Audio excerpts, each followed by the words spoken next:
Hello guys, good morning sa inyo, no? So today is Sunday, July 14, 2025. Okay. So guys, eto at nagsisimba kami ngayon.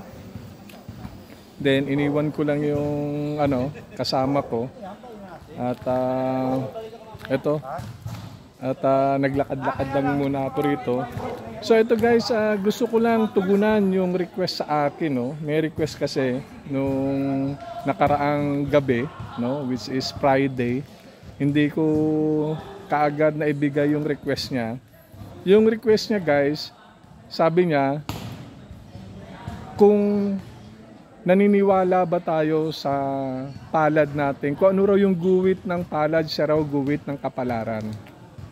So, eto, no. At anyway, maraming salamat sa katanungan mo. At I hope na nakikinig ka sa ngayon, no. So, anyway, eto regarding sa topic na gusto mong i-explain ko. Actually, yung palad natin, hindi nangangahulugan yung palad natin ay maganda yung direction o yung mga tinatawag na mga hula. Eto, balang araw, ikaw ay giginhawa ang buhay mo. Ikaw ay makakarating sa iyong mga magandang direction. So, guys, para sa akin, no, ang isang hula sa palad, pag inulaan ka, no, ng mga hula about dito sa guwit ng palad mo, hindi nangangahulugan na ito ay lahat na pwede magkatotoo. So guys, naniniwala pa rin tayo, no? Kahit na anong ganda ng guhit ng palad mo, no? Kasi nga yung mga manghuhula talagang nakikitaan nila na balang araw maaring maganda mangyayari sa buhay mo o balang araw ikaw ay gagapang sa hirap. So guys, para sa akin, no, kung ako tatanungin mo, actually tao pa rin ang gumagawa ng kanyang buhay. Tao pa rin, tayo pa rin, no? Sa pananalig sa Panginoon, sa matyagang pananalig natin, at ginagawa natin ang gawa, yung tinatawag na sipag, no? Tiyaga. Actually, yung guwit ng palad mo, kung sabihin natin maganda yung buhay mo, kung sasamahan mo ng gawa at sipag, definitely mangyayari at mangyayari yan. Ngayon, kung yung tinatawag na maganda nga yung guhit ng palad mo, na sinabi sa'yo na balang araw, ikaw ay yayaman, ikaw ay magkakaroon ng mga ari-arian. Paano guys kung ikaw ay nakaupo lang? Ayun yung question eh. May bibigay ba ng Panginoon sa'yo dahil maganda nga yung guhit ng palad mo?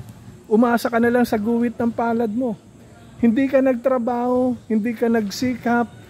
So definitely, hindi mo ma-attain o hindi mo makukuha yung sinasabi na magandang buhay.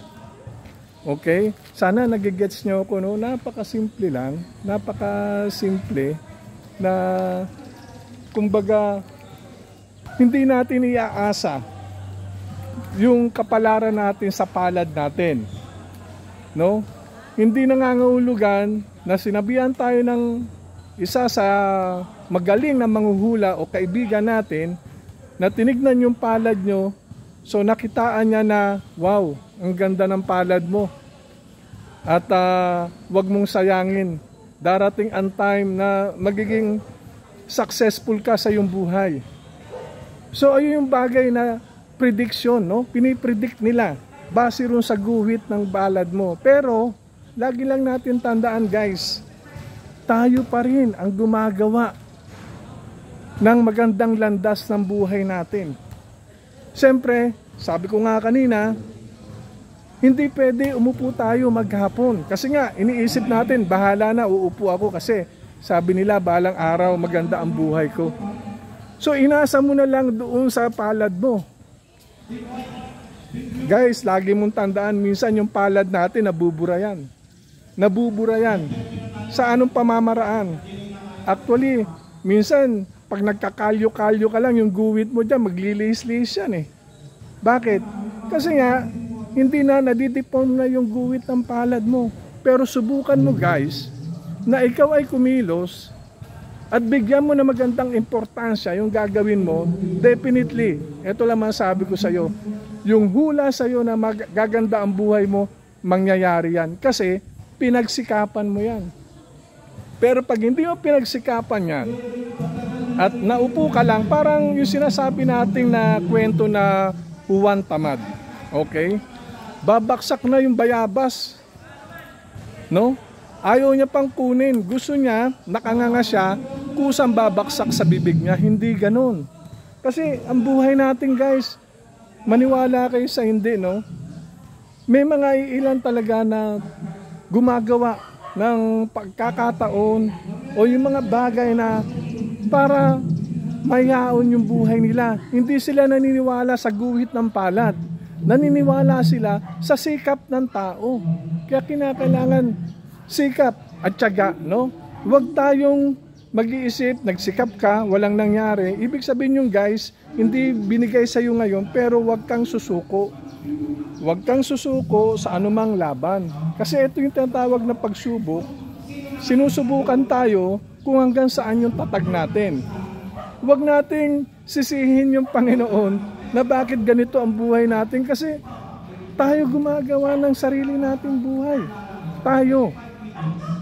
Sabayan natin ang panalangin na kung saan siya naman nagbibigay ng direksyon. Okay? Kaya, yun sa palad guys, palad. Nakikita nyo itong palad ko, no? Hindi gaanong maraming guhit. No? Hindi nangangahulugan, ako ay yayaman, gaganda ang buhay ko. Hindi. Etong palad na to, ay dinisign to since birth. Pinanganak ako, ganito na to eh. No? Ganito na to. Hindi pwede siya magbago. At hindi ito yung bagay na tatahakin ko o yung sinasabi na etong palad na to ang magbibigay sa akin ng karangyaan sa buhay o yaman. Hindi. Kinakailangan ko magsumikap. Magsumikap guys. Kasi pag hindi, yung palad na yan na hindi gaanong magulo, kasi may mga iba raw ang gugulo ng palad.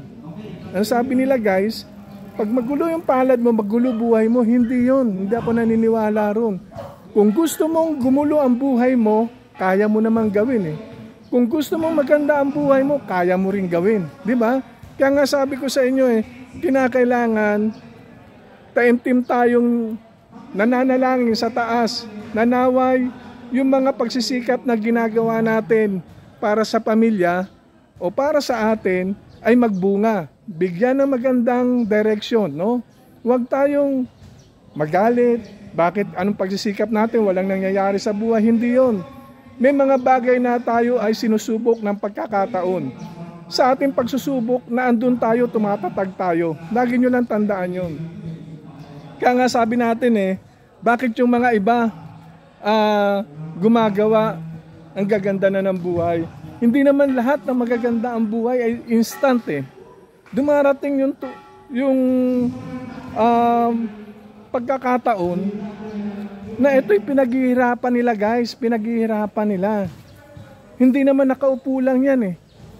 No? Hanggang dumami yung tinatawag na connection, dumami yung tinatawag nilang asset, at nag-increase na, kumbaga nag-evolve na lahat. Ayun sinasabi natin, yumaman siya kasi sa pagsisikap nila. Pero guys, yung sinasabing yumaman sa masamang bagay, ayan yung mga bagay na madali ring mawala sa'yo. Hindi yung sinasabi na yumaman ka ngayon, hindi lifetime yan eh. Kasi kinuha mo yung kayamanan o yung karangyaan sa masamang bagay. Which is hindi po pwede yun. No? Kinakailangan din natin guys, bigyan natin ng yung sarili natin ng tamang direksyon. Tayo ay kumikita sa marangal na pamamaraan. Wala tayong inaargabyadong tao, wala tayong pinuprovision tao, kumbaga parehas tayo. Ang sarap mamuhay, guys, no? Kaya nga sabi natin yung palad ipapakita ko ulit yung palad ko. So guys, may napapansin ba kayo na maraming guhit-guhit, no, ekes-ekes diyan? Wala, di ba? So ibig sabihin, etong palad ko ay ibinigay sa akin since birth. Ha? Since birth to guys. Hindi nangangahulugan binigyan ako ng palad na ganito na ako ay magiging marangya yung buhay ko, magiging maaliwalas.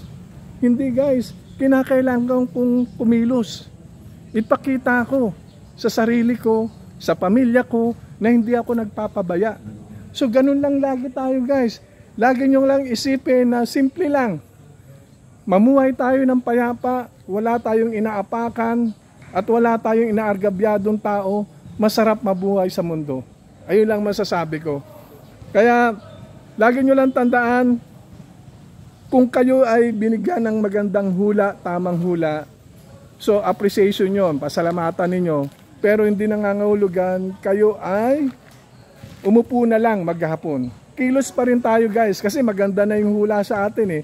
Sabayan natin ang kilos, na which is baka magkaroon o ito yung landas na mamit natin yung kagandahang buhay, no?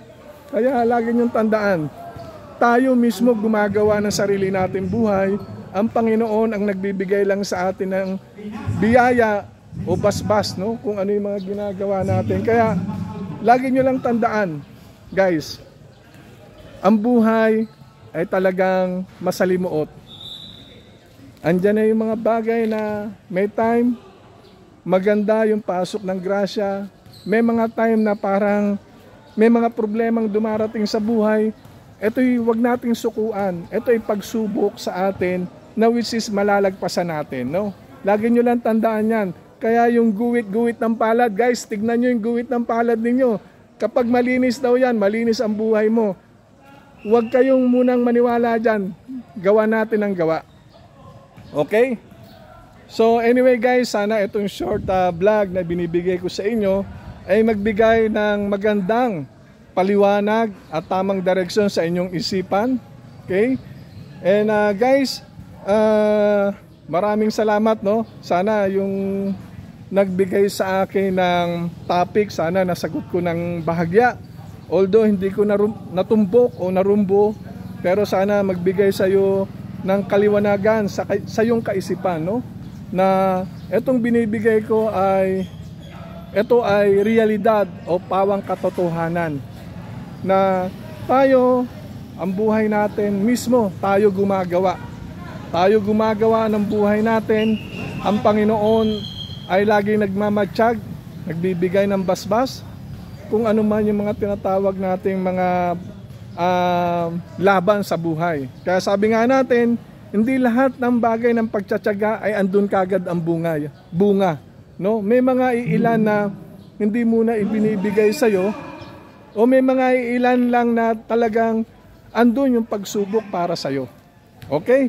So anyway guys, maraming salamat. Sana naibigay ko yung konting paliwanag, no? Base sa katanungan mo. And shout out ako dyan sa Dalisay kung saan ako nagtatrabaho sa ngayon, at sa Rosewood kung saan ako naninirahan, at sa mga kaibigan ko dyan, no? Sa mga kaibigan ko dyan sa Pasay kung saan kasalukuyan andun sila. Shout out ako dyan sa inyo. Kay Chief Engineer Bete na walang sawang sumusubaybay sa short vlog ko. Chief, maraming salamat sa iyo. At lagi mo lang tandaan, andirito ako lagi, no? Kaya kung ano man yung pagtulong mo sa akin, pinapasalamatan ko to. At alam ko, kahit araw-arawin ko mag-vlog, magpasalamat sa iyo, hindi ako magsasawa dahil ikaw ang naging instrumento para ako ay mapunta sa ganitong sitwasyon ng buhay. Sa ganitong trabaho, napunta ako dahil din sa iyo, no? So anyway, Chief, hangad ko na pahabain pa ang buhay mo, bigyan ka na malakas na pangangatawan, at marami ka pang matutulungan, Chief. Kumbaga sa akin, sa sarili ko, ako na yung isang halimbawa na nagpapatunay na tinulungan mo na walang sawang nagpapasalamat sa iyo. Okay?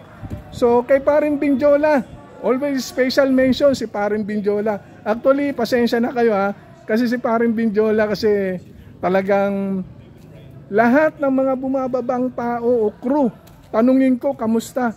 Napakasaya ng barko. Grabe. Gusto nila kung saan daw si Captain Binjola, doon sila.